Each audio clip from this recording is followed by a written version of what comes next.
Hello,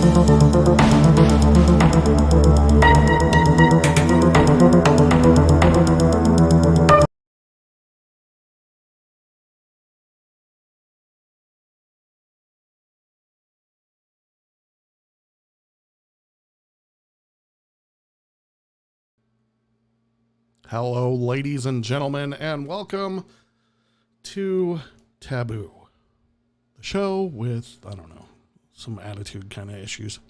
Anyway, hey, it's your host, Zan, and of course with me is Alex. Hello, everybody. And this fine evening, we are going to be talking about this guy, Ra, and the Law of One. Some of you may have noticed or listened to past episodes where we did the Law of One. We're doing them, pardon me, session by session, and this one actually takes place January 21st, 1981. These are all from the book, The Raw Material. You can get it at Amazon, whatever. It's called Raw and the Law of One. And we're going to be learning stuff. So, yeah, that should be kind of interesting. Learning stuff is good. Yeah. And I also want to, let's see, I want to turn that on too.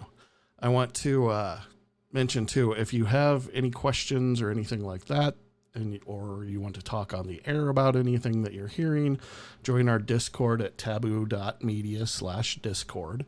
And you will be invited into our Discord room, read the rules, all that good stuff, and then go in and get on air with us. We're more than happy to have anybody come into the panel. So with that being said, I'm going to start. Are you ready, Alex? I am. How was your week, by the way? Pretty good for the most part. In case you didn't notice, too, we also hosted a watch party for the show Dark Skies. I know a lot of people actually came in and watched a lot of them because we got some really good stats on that stream. But if you have any questions about that, too, by all means, give us a shout. Let us know what's going on. This particular session, right? So the first two sessions were kind of tame. This one, at least in the beginning, they talk more about aligning the instrument or the person who's actually doing the channeling. But then we get into some more interesting topics. So we're just going to go ahead and continue on, shall we? So first off, Ra, in his usual fashion, says,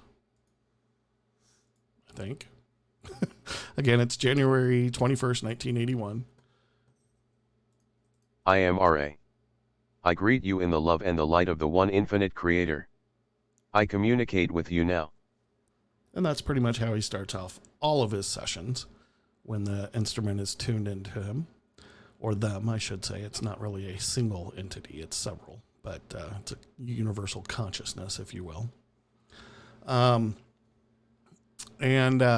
just going to kind of read through some of these here because, like I said, in the beginning, they're talking a lot about, if the instrument's attuned and stuff. And I do want to apologize too. The little computer voice reads much better than I do, especially when it comes to some of the longer things that it says. So instead of I am Ra, it says I am RA. I don't know why. And I didn't want to write it as Raw, R-A-W, because that would be confusing. So, at any rate, so the first question the guy says, my first question is, did we correctly perform the ritual for starting the communication? To which Ra replies, I am Ra. The placement of the artifacts designed to balance the instrument should be placed at the instrument's head for the least distortion of effect. The remainder of the beginning account of purpose is quite acceptable, for those speaking desire to serve. Otherwise, the attendant emphasis in mind complexities would not have been effected properly. We caution you to guard against those who are not wishing to serve others above all else from taking part in the beginning or in lending their distortions of mind/body/spirit complex to any session, as we should then be unable to properly blend our distortions with those of this instrument.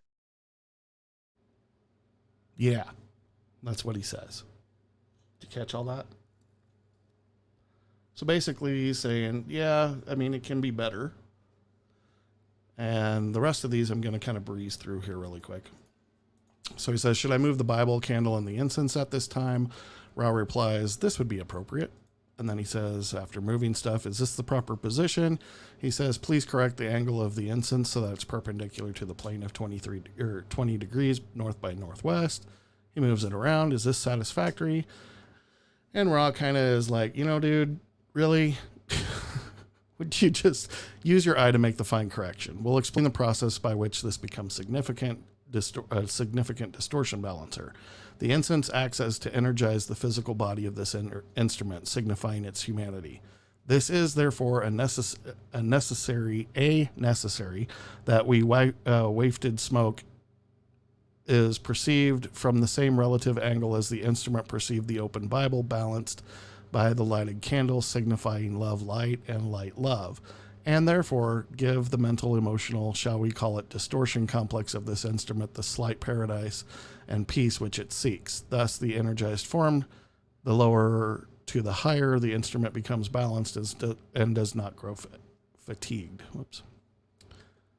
Too many monitors. And then we appreciate your concern for this. For this will enable our teach/learning to proceed more easily. And then he says, does it appear to be correctly aligned now? And Ra replies, I judge it's within the limits of acceptability. Basically saying, yeah, okay, can we move on to something else now, please? Let's see. Where are we here? All right.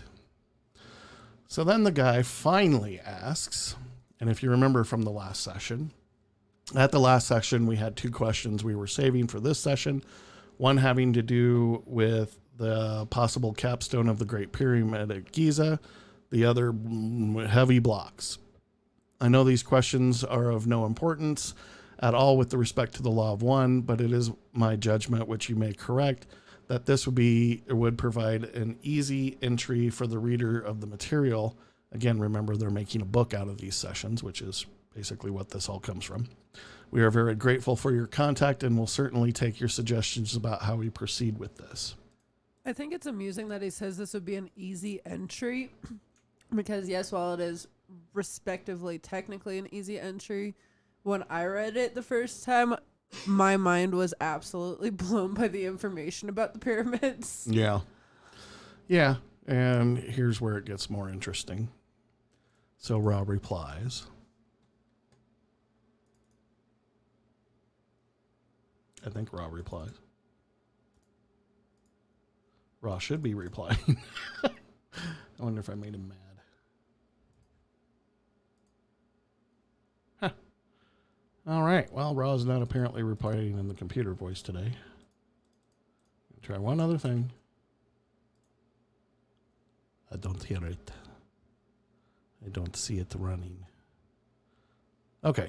So, forgive me. I'm going to end up reading these today. So he replies, I am Ra.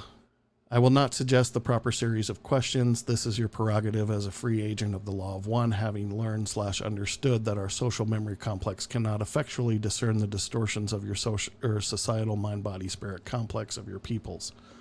We wish now to fulfill our teach/learning honor/responsibility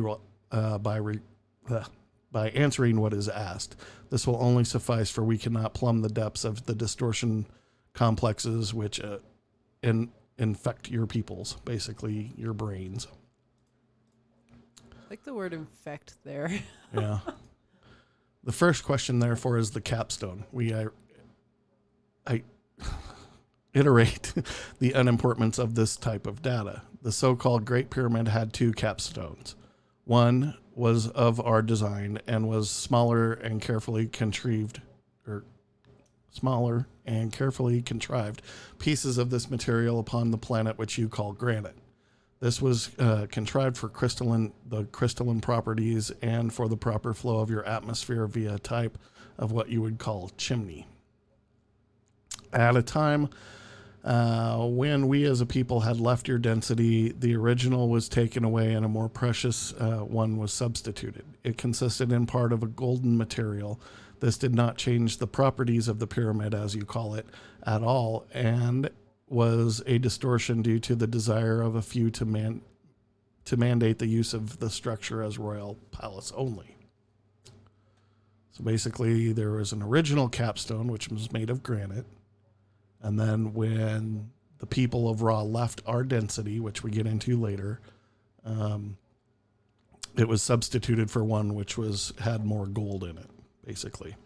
And it did not change the properties of the pyramid, but it was a distortion or a mix-up of the facts, if you will, due to the desire of a few to mandate the use of the structure as a royal palace only, which the pyramid was not designed for. And he says, do you wish to query further upon this question? What do you mean by chimney?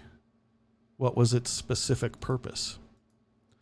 There is a proper flow of your atmosphere, which, though small, freshens the whole of the structure. This was designed by having airflow ducts, as this instrument might call them, situated so that there was a freshness of the atmosphere without any disturbance or draft. Then he asks, how were the blocks moved? On rollers. Don't you know they moved them 1,000 miles on Shut wooden up or I'll rollers? mute you. It says, I am Ra. You must picture the activity within all that is created. The energy is, though finite, quite large compared to your understanding distortions of your peoples. This is an obvious point well known to your peoples, but little considered. This energy is intelligent. It's hierarchical. Much of your mind-body-spirit complex dwells within a hierarchy of vehicles and retains, therefore, the shell or shape or field of the intelligence of each ascendingly intelligent or balanced body. So does each atom of such material as rock. When one can speak to that intelligence, the infinite energy of the physical or chemical rock/body is put into contact with the infinite power which is resident in more well-tuned bodies, be they human or rock.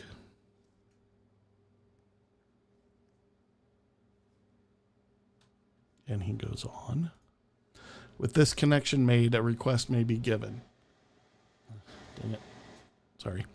Request may be given. The intelligence of the infinite rockness communicates with the physical vehicle that is splitting and moving, which is desired, is then carried out through the displacement of the energy field of rockness to form a I can't read. Finity, there, to a dimension which we may conveniently call simply infinity. In this way, that which is required is accomplished due to the cooperation of the infinite understanding of the Creator indwelling in the living rock. This is, of course, the mechanism by which many things are accomplished which are not subject to your present means of physical analysis of action at a distance. And then he says, I am reminded of the statement approximately, if you had enough faith, you could say to a mountain to move and the mountain would move. I assume this is approximately what you are saying, and I am assuming that if you are fully aware of the law of one, then you are able to do these things. Is that correct? Basically going back to the Bible. Remember, if you have the faith of a mustard seed, you can command a mountain to move and it will. I am Ra. The vibratory distortion of sound faith is perhaps one of the stumbling blocks between those of what we may call the infinite path and those of the finite proving understanding. You are precisely correct in your understanding of the congruency of faith and intelligent infinity. However, one is a spiritual term, the other more acceptable perhaps to the conceptual framework distortions of those who seek with measure and pen. So he's basically saying that, yeah, that's basically correct, except for one, being faith, is one of the stumbling blocks between what they call the infinite path and those of the finite or scientific path, is what I'm saying here. And the understanding of congruency of faith and intelligent affinity, even though one is a faith, is a spiritual term, the other is more acceptable perhaps to the conceptual framework distortions of those who seek with measure and pen. So it's basically saying there's two different sides on this here. You have the faith, and then you have science. He then asks, And if an individual is totally informed with the respective law of one and lives, as is the law of one, such things as building of the pyramid by direct mental effort would be commonplace. Is that what I'm to understand? Am I correct? Ra says, I am Ra. You are incorrect, idiot. In that there is a distortion or distinction between the individual power through the law of one and the combined or societal memory complex mind, body, spirit understanding of the law of one. In the first case, only one individual purified of all flaws could move a mountain. In the case of mass understanding of unity, each individual may contain an acceptable amount of distortion, and yet the mass mind could move mountains. There we go.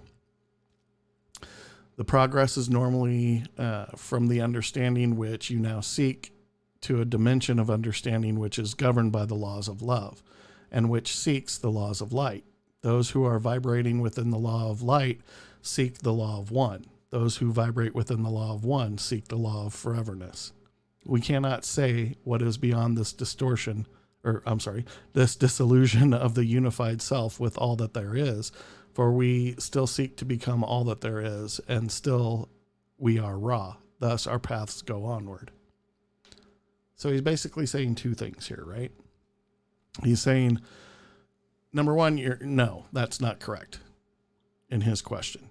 He's saying there's a distinction between the individual power, meaning one person's power through the law of one, or a societal memory complex or mind, body, spirit understanding of the law of one. In the first case, only one person, purified of all flaws, could move the mountain. Kind of sounds familiar. And then in the case of mass understanding of unity, each individual may contain an acceptable amount of distortion, and yet the mass mind could move the mountain. So sure, if you have somebody purified of all flaws, yeah, they could do it. But otherwise it would take a society, a group, and it's talking societal memory complex, like humans, for example. All humans, not just like Egyptians, not just Africans, not like Americans, but all humans. If they had enough understanding of the unity, which is the law of one, right? Then collectively, even with some doubt in each mind, those distortions within the separate people, the power could come together to move the mountain. So he says, was the pyramid then built by the mutual action of many of your people? Ra replies, I am Ra. The pyramids which we thought built were constructed from thought forms created by our social memory complex. Essentially, yes. Then the rock was created by thought in place rather than moved from somewhere else. Is that correct? I am Ra. We built with everlasting rock the Great Pyramid, as you call it. Other of the pyramids were built with stone moved from one place to another. Then he's like, wait a minute. What's everlasting rock? It's kind of like everlasting love. Yeah, that's it. Explain why it's still here, though. Mm-hmm. He says, I am Ra. If you can understand the concept of thought forms, you will realize that the thought form is more regular in its distortion than the energy fields created by the material in the rock, which have been created through the thought form. From thought to finite energy and beingness in your, shall we say, distorted reflection of the level of the thought form. We may answer you, or may we answer you in a more hopeful way.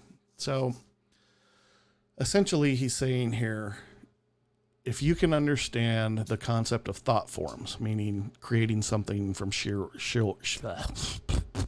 this is why I don't read all these big long things.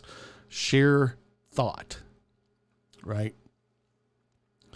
It's more regular in its distortion than the energy fields created by the material in the rock, which means once you understand the thought forming, thought building, if you will, then the power of that object is more intense, more stronger, if you will, than the fields created by the material itself. For example, like crystals, right? They have this electromagnetic field around them. Granite is mostly made of crystal type quartz rock. And so it creates its own little electromagnetic field around it, et cetera, et cetera. But if you understand and realize the thought forming, it becomes a more powerful force. I'll just leave it at that. If you have questions, ask.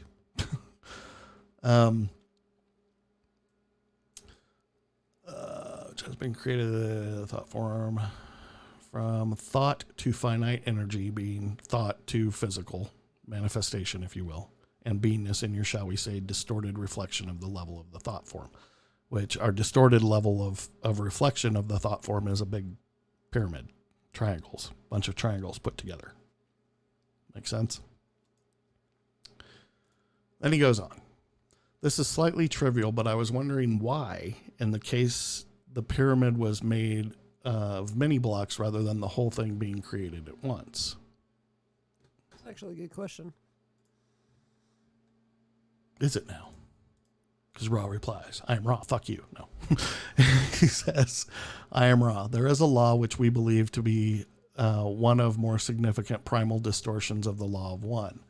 That is the law of confusion. You have called this the law of free will. We wish to make an healing machine. I think that, we wish to make a healing machine or time-space ratio complex, which was effectuous as possible. However, we did not desire to allow the mystery to be penetrated by the peoples in such a way that we became worshipped as builders of a miraculous pyramid. Thus, it appears to be made, not thought. Basically saying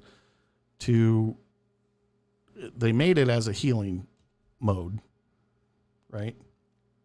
And they didn't want people thinking that it was made by an all-powerful being or beings or anything like that. So they made it into smaller chunks and put it all together. Yeah, I can imagine if somebody walked on it and just saw a massive freaking triangular pyramid.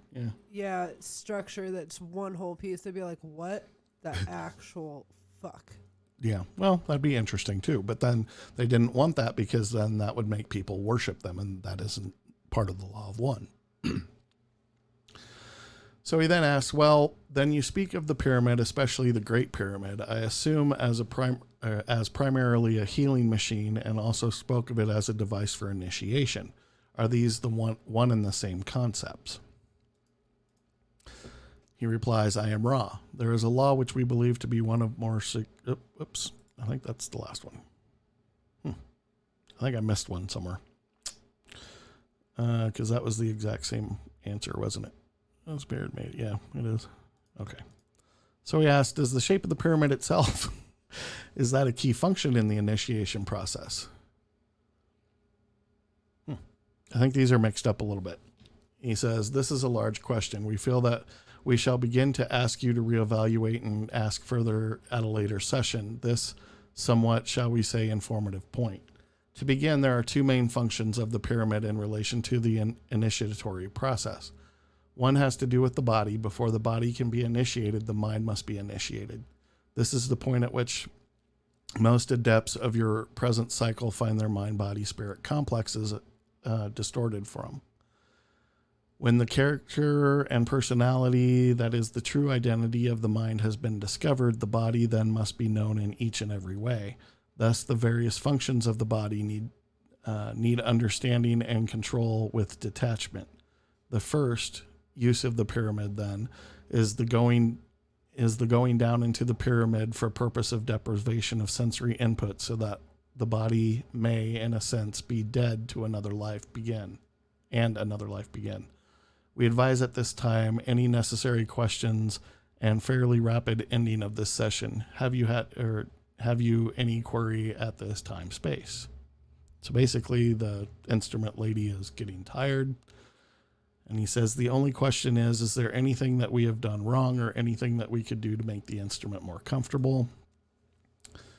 He says, we scan this instrument. This instrument has been much aided by these precautions. We suggest only some attention to the neck, which seems in this body distortion to be distorted in the area of strength weakness. More supportive, therefore, to the neck area may be an aid. Should we have her drink the water from the chalice behind her head after we charge it, or should we use a different glass of water?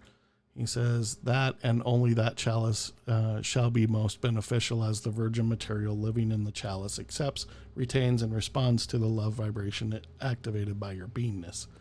I am Ra. We will now leave this group, rejoicing in the power and peace of the one Creator, Adonai. Beep, beep, beep. Wow. We actually made that through fast. So again, and the sessions get much better as time goes on. He does talk about the pyramids as far as they were used or supposed to be used as an initiation type thing to get people's brains right, to be in contact with the one. And I don't want people thinking that this one creator is like an old guy sitting on a throne somewhere, because that isn't it. That's not what they're talking about at all. What they're talking about is the essence of the creator, the one creator. The one is unity, right? And they mention unity in several of these sessions and will again. They talk about the oneness of mind, body, and spirit. They talk about the societal oneness. All of that goes towards the whole point of it being one. Well, and I know we covered this in a previous session, but the way I am understanding it more and more is the infinite creator being an original thought. Exactly. The original thought. One idea, one wholeness, and then splitting it up amongst a million tiny pinheads. Well, no, splitting it amongst creation, essentially. So, yeah, the creation. Like, you know, when he says I am Ra, he's not speaking as an individual. He's just speaking as the unity Ra, right? Which is an entire societal mind, body, spirit complex that has been enlightened and ascended to the next vibratory level or dimension, if you will. And in that concept there, to elaborate along the thought processes required to create the Great Pyramid and also move the blocks to create the other pyramids. They only created the one Great Pyramid. The other ones were man-made stuff. Interesting. I thought he meant that they created those blocks out of thought, and then the other ones were created by using that same property of thought to move the blocks. But no, he specifically states that, well, I don't know what's going on with the Facebook watch party. I don't see anything there. He specifically stated back there, let me find it.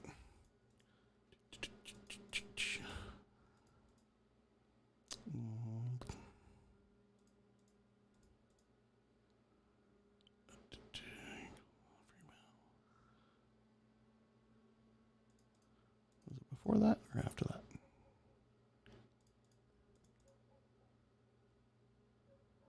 I think it's still before that. Yeah, we built with everlasting rock, the Great Pyramid, as you call it. The other pyramids were built by stone moved from one place to another. Yeah, I still took that to mean they moved it rather than creating the first one by thinking into existence the rocks or the everlasting rock.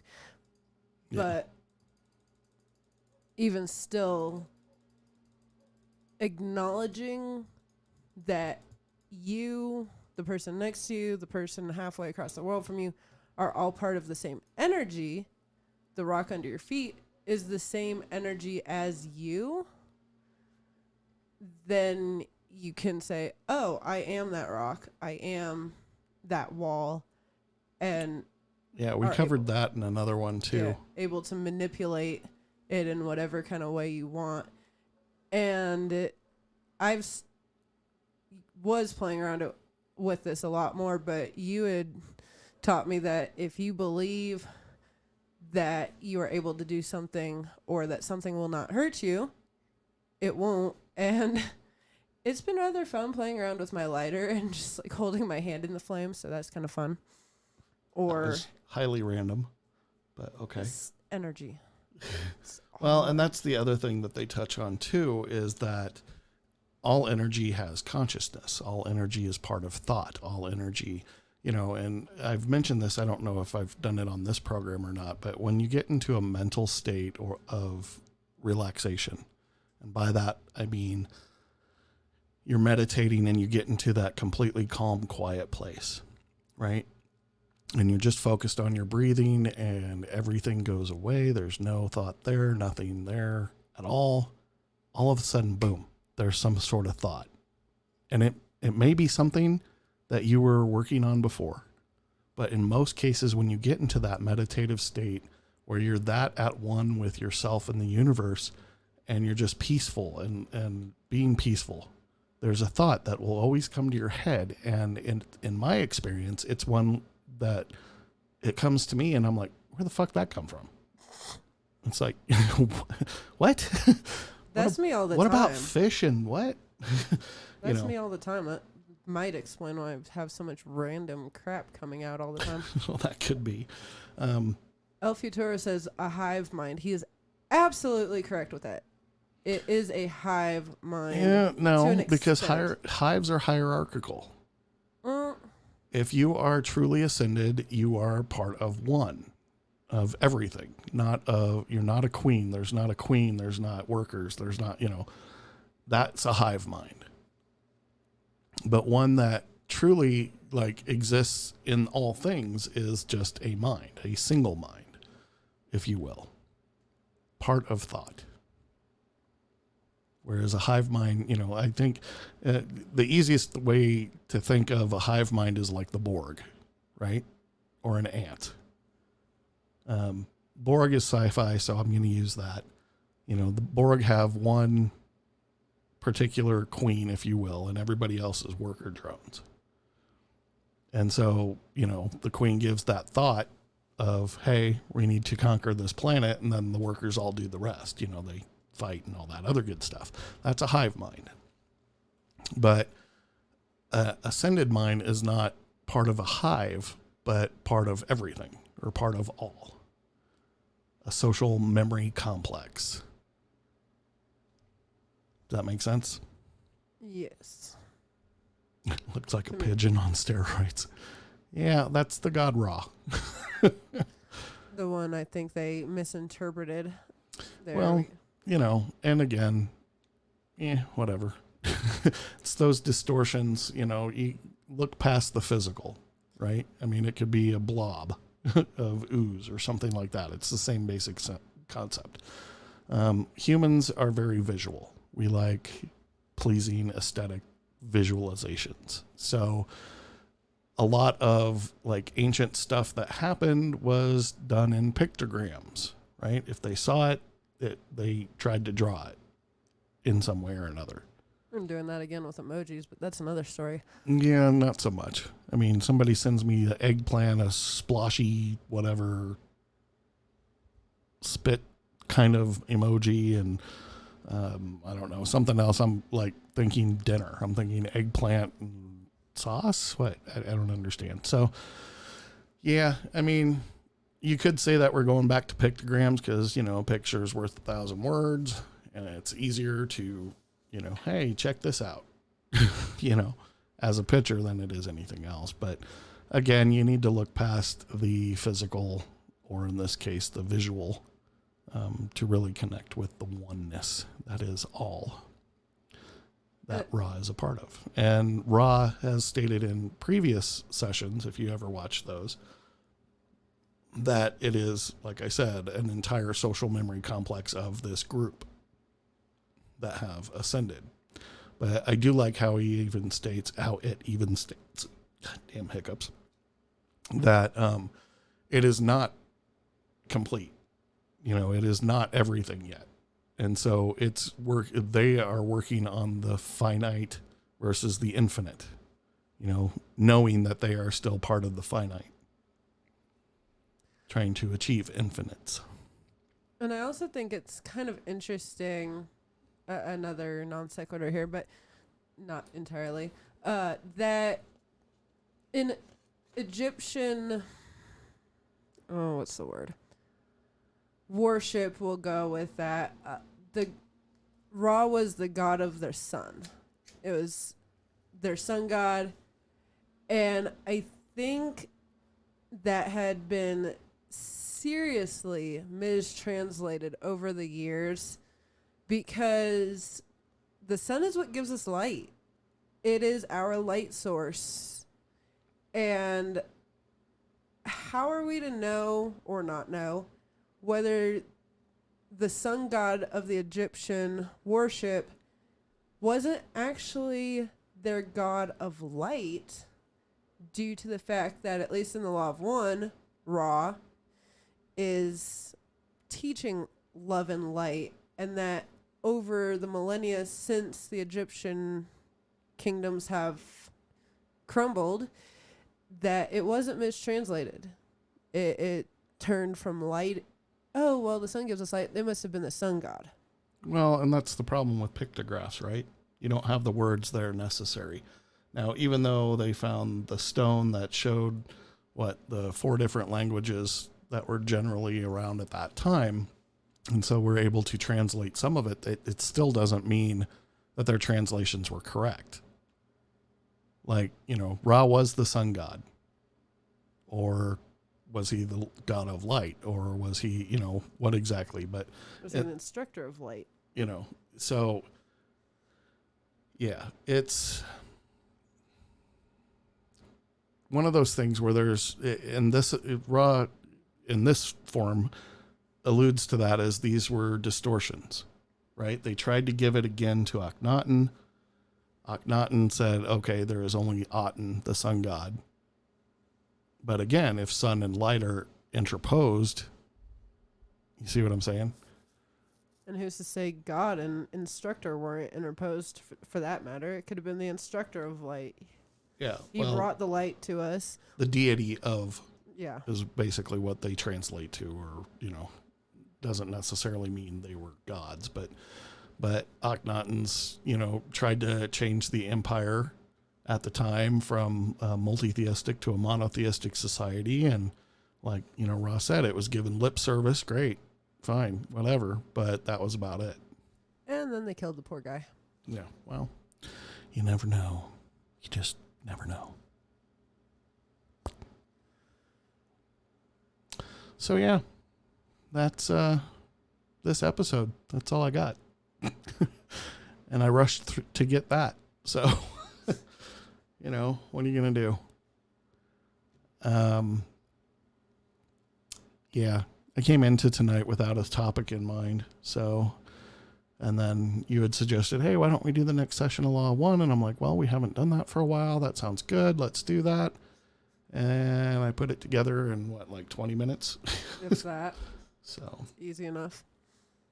And informative. Yes.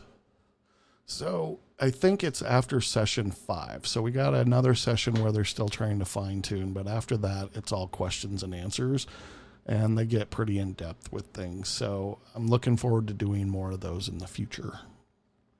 Yes, Yep. As usual, you can go follow us on Facebook, Twitter, YouTube, Smashcast, Mixer, DLive, Patreon, or patron, if you will. Where else? Where are we? Let's Everywhere. see. YouTube, We're Twitch, everywhere. Smashcast, Periscope, DLive, Facebook, Mixer are the ones that we commonly stream on. You can always go to taboo.media and check out the website. We have all sorts of stuff on there. If you have any kind of show topics that you'd like us to discuss, by all means, send them to show@taboo.media. We would be happy to do that. Outside of that, I think I'm done for today. You could always not watch, Conrad. Conrad says how to unsubscribe from this bullshit. If you think it's bullshit, just don't watch. Simple. Yeah. Who cares? You know, I'm just putting it all out there. What you do with it is your own business, and, you know, make your own decisions. I don't care. What you believe does not affect me. So, pardon me. At any rate, for Taboo this evening, I am going to call it. Alex and myself are going to take off. You guys have a great one, and thanks for watching.